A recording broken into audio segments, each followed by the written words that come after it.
역대상 10장 우리 한 절씩 교도하도록 하겠습니다. 블레셋 사람들과 이스라엘이 싸우더니 이스라엘 사람들이 블레셋 사람들 앞에서 도망하다가 길보아 산에서 죽음을 당하여 엎드러지니라. 블레셋 사람들이 사울과 그 아들들을 추격하여 블레셋 사람들이 사울의 아들 요나단과 아미나답과 말기수아를 죽이고 사울을 맹렬히 치며 활 쏘는 자가 사울에게 따라 미치매 사울이 그 쏘는 자로 말미암아 심히 다급하여 사울이 자기 무기를 가진 자에게 이르되 너는 칼을 빼어 그것으로 나를 찌르라. 할례 받지 못한 자들이 와서 나를 욕되게 할까 두려워하노라. 그러나 그의 무기를 가진 자가 심히 두려워하여 행하기를 원하지 아니하며 사울이 자기 칼을 뽑아서 그 위에 엎드려지니 무기 가진 자가 사울이 죽은 것을 보고 자기도 칼에 엎드려져 죽으니라. 이와 같이 사울과 그의 세 아들과 그 온 집안이 함께 죽으니라. 골짜기에는 모든 이스라엘 사람이 그들의 도망한 것과 사울과 그의 아들들이 다 죽은 것을 보고 그 성읍들을 버리고 도망하며 블레셋 사람들이 와서 거기에 거주하니라. 이튿날에 블레셋 사람들이 와서 죽임을 당한 자의 옷을 벗기다가 사울과 그의 아들들이 길보아 산에 엎드러졌음을 보고 곧 사울의 옷을 벗기고 그의 머리와 갑옷을 가져다가 사람을 블레셋 사람 땅 사방에 보내 모든 이방 신전과 그 백성에게 소식을 전하고 사울의 갑옷을 그들의 신전에 두고 그의 머리를 다곤의 신전에 단지라. 길랏 앞에서 모든 사람이 블레셋 사람들이 사울에게 행한 모든 일을 듣고 용사들이 다 일어나서 사울의 시체와 그의 아들들의 시체를 거두어 야베스로 가져다가 그곳 상수리 나무 아래에 그 해골을 장서하고 7일간 금식하였더라. 사울이 죽은 것은 여호와께 범죄하였기 때문이라. 그가 여호와의 말씀을 지키지 아니하고 또 신접한 자에게 가르치기를 청하고 여호와께 묻지 아니하였으므로 여호와께서 그를 죽이시고 그 나라를 이새 아들 다윗에게 넘겨주셨더라. 아멘. 이번 한 주간도 우리 찬양과 말씀과 기도로 승리하시는 여러분 되시기 바랍니다. 역대상하는 어떻게 보면 창세기부터 열왕기 상하까지 말씀 전체를 요약한 책이라고 볼 수 있습니다. 일반적으로 창세기, 출애굽기, 민수기, 신명기, 모세오경이 구약성경 전체 기초라고 할 수 있는데 그 신명기 말씀은 창세기, 출애굽기, 민수기 이 네 권을 요약한 말씀이라고 들었습니다. 그런데 오늘 역대상하 이 말씀은 창세기부터 열왕기 상하 이 전체를 요약하는데 그 요약에 보면 역대상의 아담부터 시작해가지고 사울왕까지의 모습을 기록하고 있습니다. 1장부터 9장까지는 족보 이야기를 우리가 말씀을 들었는데 이 족보 이야기가 왜 중요하냐면 단순히 사람 이름만 기록한 것이 아니고 그 사람 이 뒤편에서 하나님께서 어떻게 그 사람들을 통해서 역사하셨는지를 말씀하고 있습니다. 그래서 하나님은 언제나 하나님을 통해서 사람을 통해서 역사하신다는 것을 볼 수 있습니다. 그런데 그 역사를 어떻게 만들어 가시느냐, 순종하느냐, 불순종하느냐, 거기에 따라서 역사의 방향이 두 가지 길을 보여주고 있습니다. 그래서 성경 전체는 두 가지 길을 이야기하고 있습니다. 그래서 시편 1편의 5절 6절 말씀 보면 의인의 길과 악인의 길을 말씀하고 있습니다. 결국 의인의 길은 여호와께서 인정하시지만 악인의 길은 망한다는 것을 성경 전체 두 길을 보여주고 있는데 오늘 우리가 역대상하도 마찬가지입니다. 어떻게 하나님께서 그 역사를 이끌어 가시는지, 역사를 만들어 가시는지, 또 어떤 사람을 통해서 역사를 만들어 가시고 이끌어 가시는지를 보여주고 있습니다. 특별히 역대상하는 이제 유다 백성들을 중심으로 기록한 말씀입니다. 반복된 말씀이죠. 그런데 왜 하필이면 유다 지파 중심을 통해서 역사를 이야기하느냐? 그것은 구약 성경 전체를 이야기하는 오실 예수님에 대해서 기록된 말씀이고 신약 성경은 오신 예수님에 대해 기록된 말씀입니다. 그리고 마지막 요한계시록은 다시 오실 예수님에 대해 기록된 말씀입니다. 그런데 이 역대상하의 1장부터 9장까지는 바로 오실 예수님을 어느 민족을 통해서, 어느 사람을 통해서, 어느 지파를 통해서 오시느냐, 그 말씀을 요약하는 말씀입니다. 그것을 한마디 말씀드리면 하나님은 바로 이 유다 지파를 통해서 예수 그리스도가 다시 오신다는 것을 기록하기 위해서 역대상을 지금 반복하고 있습니다. 오늘 역대상 10장은 이제 역대상 1장부터 9장까지는 역대상하의 서론적인 말씀이고 10장부터는 이제 본론의 말씀이 시작됩니다. 근데 그 본론의 말씀을 시작할 때에 9장 마지막 부분과 10장을 연결시키는데 바로 이스라엘의 신정 국가인 바로 첫 왕인 사울 왕을 이야기가 시작됩니다. 그런데 이 역대상 전체 시작하는 부분에서 사울 왕을 이야기하는데 한 장으로 요약해서 끝냅니다. 근데 사실은 이 한 장으로 끝낸 이유는 바로 연결해서 11장부터 다윗 왕을 이야기하려고 이야기하는 중심입니다. 그런데 여러분 사도행전 13장을 찾아보면 다윗을 이야기하는데 다윗을 이야기하기 전에 직전에 한 사람을 등장시킵니다. 한번 사도행전 13장을 한번 찾아보시겠습니다. 사도행전 13장 신약성경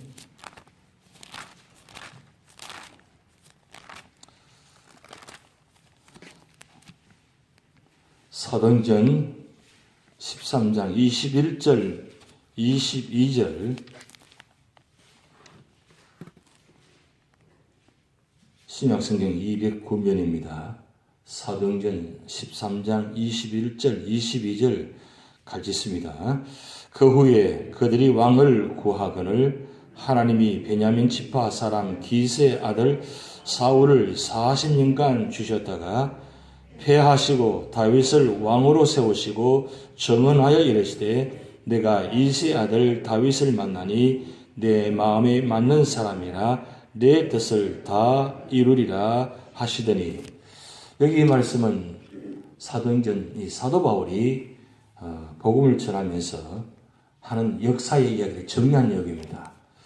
사울 왕이 구약에 나타날 때는 몇 년간 통치하였다라 그 말씀이 기록되지 않습니다. 그런데 오늘 여기 본문에는 사울 왕이 몇 년간 통치했다 그 말씀이 기록되는데 40년간 사울 왕이 첫 초대 왕으로서 왕으로 통치했는데 그 40년간 패한 이유가 뭐냐를 오늘 역대상 10장에 한 장으로 요약해 놓았습니다. 그런데 사실 이 사도행전 13장 22절을 이야기하려고 21절이 나타나는데 왜 이 한 절을 통해서 이야기하느냐? 사울 왕이 하나님 앞에서 왕으로 세움 받았는데 어떻게 그 왕으로 세움 받았는데 그 왕으로 세움 받은 것을 다 감당하지 못하고 그렇게 비참하게 죽었는가? 그 이야기를 이 역대상 10장의 마지막 절 보면 13절 14절에다가 기록해 놓았습니다. 왜 하나님께서 패하셨는가? 왜 패할 수밖에 없었는가? 그것을 다시 지금 역대상 10장을 다시 되돌아갑니다. 세 가지 이야기합니다. 왜 사울 왕이 하나님 앞에서 패할 수밖에 없는가? 그 이야기가 13절인데 13절이 사울이 죽은 것은 여호와께 범죄하였기 때문이라. 이 범죄하였기 때문이다. 이 말은 한마디로 말하면 어떻게 해석할 수 있냐면 이 범죄하였다는 것은 하나님 말씀에 불충했다. 불법을 행하였다. 그렇게 해석하고 있습니다. 그냥 범죄하였기 때문이라 이렇게만 해석해 놓았는데 원어의 뜻을 들어가 보면 불법을 행하였기 때문이다. 이렇게 그렇게 했어요. 그럼 그 불법이 뭐냐 이거죠. 그 불법이 뭐냐면 여호와의 말씀을 지키지 아니하고 그리고 신접한 자에게 가르치기를 청하고 그리고 세 번째 여호와께 묻지 아니하였으므로 이 세 가지를 기록해 나왔습니다. 하나님께서 왕을 세운 이유는 왕의 생각으로 왕의 마음으로 왕의 지식으로, 왕의 경험으로 나를 통치하는 것이 아니라 하나님의 마음과 하나님의 뜻과 하나님의 말씀을 가지고 나를 다스려야 되는데 이 사울 왕이 그렇게 하지 않았다는 겁니다. 그래서 사무엘상을 읽어보면 사울이 하나님을 버렸다 그렇게 기록되어 있어요. 사울이 하나님을 버리니까 하나님께서 사울을 버리셨다 그렇게 기록되어 있습니다. 이 버렸다는 말은 하나님 방법대로 하지 않고 하나님 뜻대로 하지 않고 하나님 말씀대로 하지 않고 자기 뜻대로 했다는 뜻입니다. 그래서 사울 왕이 마지막으로 그렇게 패할 수밖에 없었던 이유는 뭐냐면 하나님을 버렸기 때문에 하나님도 사울을 버리셨다. 그런데 여러분 마지막 이 사울 왕이 죽는 장면이 이렇게 나타나 있습니다. 오늘 여러분 말씀 보면 4절 5절 말씀 보면 사울이 죽는 장면이 나타나는데 사울이 이제 도저히 이 전쟁의 승패에 자신이 없으니까 죽으려고 합니다. 그럴 때 스스로 먼저 죽으려 하지 않고 그 가까이 있는 부하에게 죽임을 당하게 하려 합니다. 죽이려고 합니다. 그런데 이 부하가 죽일 수 없습니다. 왜? 자기 왕을 자기 손으로 죽일 수가 없거든요. 그런데 사울 왕이 그 부하의 말을 듣는 순간에 결국은 어떻게 합니까? 스스로 자살합니다. 근데 왜 자살하느냐? 오늘 여기 말씀 기록되어 있지만은 할례 받지 못한 사람에게 죽임을 당하지 않기 위함이다. 이 할례 받지 못한 자. 제가 주일날 말씀드렸습니다. 유대인들은 이스라엘 사람들은 할례 받지 못한 사람에게 욕을 당하거나 죽이면 가장 치욕스럽게 생각합니다. 그래서 그때 그 당시에 지금 역사적으로 올라가면 그렇습니다. 역사적으로 올라가면 할례 받지 못한다는 이 말씀은 굉장히 치욕적인 말씀이고 저주의 말씀입니다. 결국 이스라엘 백성들은 할례 받는 그 자체가 택한 백성이고 구별되었다. 그런 뜻이에요. 한마디로 말하면 할례 받은 사람만 선택된 사람이고 구원받은 사람이다. 그 뜻이에요. 그래서 이방인과는 어떻게 보면 상종하지 않을 정도로 그 정도의 아주 자부심이 있고 자긍심이 있습니다. 그래서 마지막 죽을 때도 할례 받지 못한 사람에게 죽는다는 건 치욕적이다. 그래서 차라리 그렇게 죽을 바에는 내 스스로 목숨을 끊겠다 해서 칼로 자기를 합니다. 그 정도로 마지막 장면, 어떻게 보면 자부심을 가지고 자긍심을 가지고 그렇게 하잖아요. 여러분, 일본 사람들이 마지막 죽을 때 어떻게 죽는 줄 아십니까? 할복해서 죽습니다. 그것이 그 자부심입니다. 일본 사람들의 가장 자부심, 할복해서 죽는 것, 그 자체가 가장 자부심, 마지막 죽음을 명예를 지킨다는 뜻이죠. 사울왕이 마지막 죽음에서 할례 받지 못한 사람에게 죽을 바에는 차라리 내 스스로 내 목숨을 끊겠다 해서 죽는 것이 어떻게 보면 자부심 있고 자긍심 있고 명예심 있고 있는 것 같은데 사실은 비극적이죠. 왕의 마지막 죽음이 이렇게 죽을 수밖에 없다는 이유가 얼마나 비극적입니까? 근데 왜 이렇게 되는 것입니까? 그것은 그의 마지막까지 하나님 앞을 찾지 않았다는 것. 죽기 전에 하나님께 엎드렸더라면, 회개했더라면 어떻게 됐을까? 그런 생각이 많이 듭니다, 사실은. 어떻게 하나님께 세움받은 왕이, 기름 부은 왕이 마지막 이렇게 비참하게 죽을 수밖에 없습니까? 그럼 왜 이렇게 됐냐? 왜 이야기를 이 역대상을 기록하면서 지금 바벨론 포로에서 돌아와가지고 역사를 이야기합니다. 역사를 이야기하면 기왕이면 좋은 이야기 기록해야 되잖아요. 그런데 왜 이런 민낯을 다 들으게 만들고 이런 역사에 이야기하느냐? 그것은 한마디로 말하면 역사를 기억하는 겁니다. 왜 이 유다 나라가 패할 수밖에 없고 포로로 70년간 잡혀가 있고 왜 이런 비극적인 상황이 될 수밖에 없었는가? 그 이야기를 지금 후손들에게 이야기합니다. 그것은 하나님께서 하시는 역사를 기억하는 겁니다. 무슨 역사입니까? 하나님께 순종할 때는 하나님께 축복하셨지만 순종하지 아니하면 이런 정말 비극적인 상황이 이룰 수밖에 없다는 것을 그야말로 낱낱이 다 드러냅니다. 그래서 역대상 10장부터 역대하까지 이 모든 장들을 보면 유다 지파의 왕들 이야기합니다. 이 사울 왕부터 다윗 왕부터 해서 이 유다의 왕 마지막 왕까지 시드기야 왕까지 전체 이 19의 왕을 기록하고 있는데 따라 올라가 보면 19의 왕에다가 솔로몬 다윗까지 이야기하니까 그 21명의 왕을 기억하고 있는 거죠. 왜 이 이야기하느냐?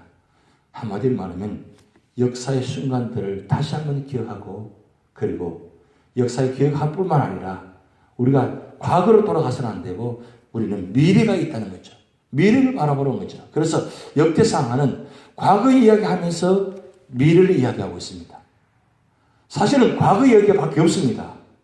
과거 이야기밖에 없는데 그 과거 이야기 속에서 어떻게 하나님께서 역사를 만들어 가시는지 단순히 역사를 끝내려고 하는 것이 아니라 역사의 과거를 회상하면서 회복에 초점이 있다는 거죠. 그 이야기가 굉장히 중요합니다. 오늘 우리 삶 속에서도 우리 교회의 과거 역사, 우리 가정의 과거 역사 이야기, 우리 사업장의 과거 역사 이야기가 있습니다. 과거를 되돌아보면 슬프고 탄식이 있고 아픔이 있고 여러 가지 모습들이 참 많습니다. 근데 그 과거를 단순히 그냥 슬픔의 그런 이야기만 끝나는 것이 아니라 그 이야기를 통해서 다시는 그런 일들이 없어야 된다는 거죠.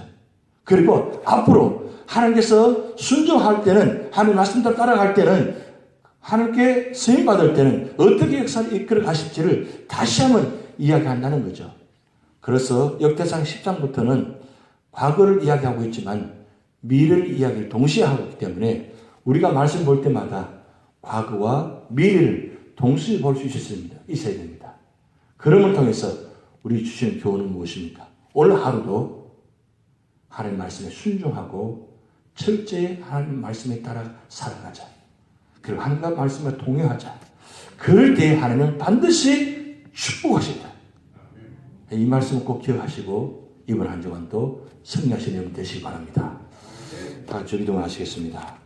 하늘에 계신 우리 아버지 이름이 거룩히 여김을 받으시오며 나라의 마옵시며 뜻이 하늘에서 이룬 것 같이 땅에서도 이루어지이다. 오늘날 우리에게 일용할 양식을 주옵시고 우리가 우리에게 죄진 자를 사하여 준 것 같이 우리 죄를 사하여 주옵시고 우리를 시험에 들게 하지 마옵시고 다만 악에서 구하옵소서. 대개 나라와 권세와 영광이 아버지께 영원히 있사옵나이다. 아멘.